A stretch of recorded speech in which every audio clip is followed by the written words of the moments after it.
এখানে যে অভিজ্ঞতা, আমি কোনোদিন ট্যুরের সঙ্গে কোনোদিন যাইনি, আমি নিজেরাই ঘুরেছি, কিন্তু এই ভয়ে ভয়ে এসেছিলাম। কিন্তু আমার এটা পুরো মনের এটা পাল্টে গেছে যে এদের সঙ্গে এসে আমি যা এনজয় করেছি, এদের সঙ্গে এদের খাওয়া দাওয়া থেকে বলুন, এদের ট্যুর বলুন, এদের যে সুপারভাইজার বা এখানে তনিমা মেয়েটা খুব ভালো মেয়ে, তার সঙ্গে আমাদের চিন্ময় বাবু, এরা যে আমাদের সহযোগিতা করেছেন এবং আমার পুরো পাল্টে গেছে। এখন থেকে আমি ট্যুরদের সঙ্গেই যাব এবং এখানকার যারা আমার সহযাত্রী তাদের সঙ্গেও আমার এমন একটা সুন্দর সুসম্পর্ক হয়েছে যে আমি আর নাচ গান না করে আর পারলাম না। এই বয়সে এসে সব করেছি, বাগনা দেখতে পেলাম, কিন্তু সবাইকে নিয়ে যে একসাথে আনন্দ করতে পেরেছি, আমার সারা জীবন এটা আমার সঙ্গে নিয়ে বেড়াবে।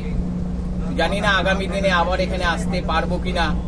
আপনাদের কাছে আমার অনুরোধ, একবার এই আপনাদের রিসোর্টটার নামটা যেন কি, টাইগার রোড রিসোর্ট, এদের সঙ্গে বুক করবেন। অনেক রিসোর্ট আছে, হয়তো 2 পয়সা কম পাবেন, কিন্তু তাদের এই কেচি তাদের মধ্যে থাকতে পারবেন না, কিন্তু এদের সঙ্গে থেকে আপনি খুব আনন্দ পাবেন। এইটাই আপনাদের কাছে আমার অনুরোধ যে এদের সঙ্গে বুক করুন। এটা আমার মনের কথা এবং আমার কথা মনে থাকবে যে আমি ঠিক বলেছি কি ভুল বলেছি। আমি খুব এনজয় করেছি, যেটা আমার সারা জীবন বয়ে বেড়াবে। নমস্কার।